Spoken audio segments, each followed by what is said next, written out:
नमस्कार, मैं doctor Amit Kesarwani, founder and director अनुसंधान एकेडमी सिविल लाइंस। आप सब लोगों का अनुसंधान एकेडमी के यूट्यूब चैनल पे हार्दिक स्वागत व अभिनंदन करता हूं।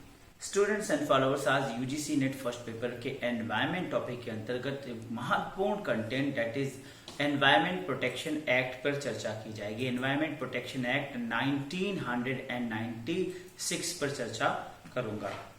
देखिए, ये एक बहुत महत्वपूर्ण एक्ट है और इस पर बहुत ज्यादा प्रश्न पूछे गए। सबसे ज्यादा प्रश्न तो इसके ईयर पे पूछा गया और भी इसके इम्पोर्टेंट कंटेंट कहा जाए तो जैसे कि ये किस महत्वपूर्ण एक्शन के दृष्टिकोण से उठाया गया और इसके तहत कौन सा अधिनियम पारित किया गया, बहुत संसद द्वारा इसे कब पारित किया गया, कई ऐसी बातें हैं। तो चलिए मैं स्टार्ट करता हूं। सबसे पहली बात, भारत की संसद द्वारा 19 नवंबर 1986 को पर्यावरण संरक्षण अधिनियम 1986 पारित हुआ। अब भोपाल गैस त्रासदी के ध्यान में रखते हुए, क्योंकि भोपाल गैस त्रासदी आपको पता है कि भोपाल में बड़े स्तर पर मिथिल आइसोसाइनेट गैस जो एक कंपनी द्वारा वहां पर रिसाव में के कारण लाखों हजारों लोगों की मृत्यु का कारण बनता है, उसी के दृष्टिकोण से सरकार ने स्टेप उठाया कि अब ऐसा कोई भी एक्सीडेंट ना हो सके और होने से पहले उसकी पकड़ की जा सके। तो इस एक्ट का निर्माण संसद ने किया। भारत सरकार ने संविधान के अनुच्छेद 253 के तहत 1986 का पर्यावरण संरक्षण अधिनियम बनाया। मार्च 1986 में पारित यह 19 नवंबर 1986 को लागू होता है और इसके 5 अध्याय व 26 खंड हैं। बहुत इंपॉर्टेंट पॉइंट्स यहाँ पे है। पहली बात, कितने अध्यायों में बटा है, कितने खंडों में बटा है, तो ये सारी चीजों के साथ ये एक इंपॉर्टेंट एस्पेक्ट है।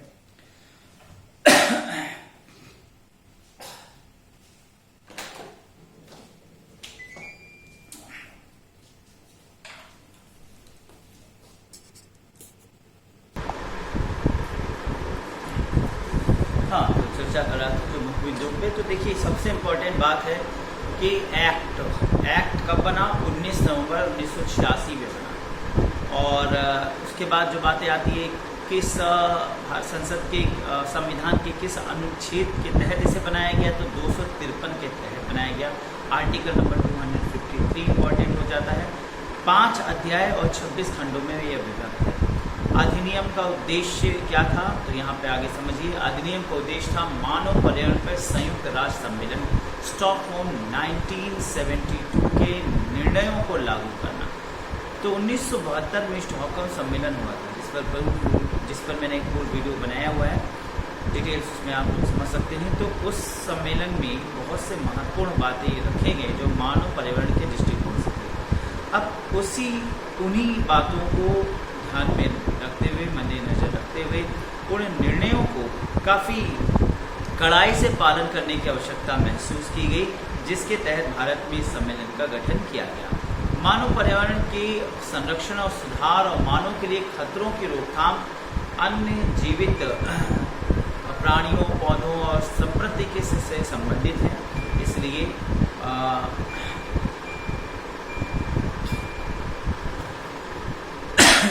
इसलिए इस सम्मेलन का गठन किया गया।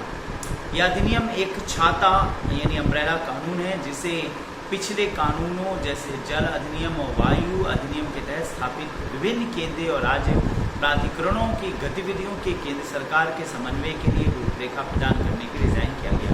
इसे अम्ब्रेला कानून कहते हैं। अम्ब्रेला कानून का मतलब हुआ कि ऐसा अधिनियम जो विभिन्न राज्यों के साथ साथ विभिन्न अधिनियम जैसे कि पानी अधिनियम यानी जल अधिनियम आदि का उपयोग करके केंद्रीय अधिकारियों के बीच समन्वय बनाने के लिए केंद्र सरकार को ढांचा प्रदान करना होता है। तो यहाँ पे क्या है कि विभिन्न अधिकारियों या विभिन्न कानूनों को सम्मिलित करके एक कानून बनाया जाता है, तो उसे अम्ब्रेला अधिनियम कहा जाता है। तो इस प्रकार से भारत में एक महत्वपूर्ण कहा जाए एनवायरमेंट प्रोटेक्शन एक्ट 1986 बनाया गया, जिसका उद्देश्य भोपाल गैस त्रासदी जैसे बड़े कांडों का दोबारा भारत में ना होना था, उन्हें रोकना था, उनके ऊपर जितना हो सके मैक्सिमम कहा जाए तो कड़ाई से कड़ाई कदम उठाना रखा गया। तो ऐसी बात है, अभी जो मैंने आपको बताया वो काफ़ी इंफॉर्मेटिव इन्फॉर्मेटिव रहा होगा। मैं जल्दी और भी बहुत महत्वपूर्ण छोटे छोटे ही सही लेकिन महत्वपूर्ण ऑर्गेनाइजेशन संगठनों के साथ आपके साथ उपलब्ध होगा। मैं नेक्स्ट वीडियो में जल्दी ब्रुकलैंड कमीशन और रियो डी जेनेरो पर रियो 5, रियो 10, रियो 20, मॉन्ट्रियल प्रोटोकॉल आदि पर छोटे छोटे वीडियोज़ के साथ मिलूंगा आपसे। तो तब तक के लिए आपसे आज्ञा लेता हूँ, विदा लेता हूँ। धन्यवाद, नमस्कार।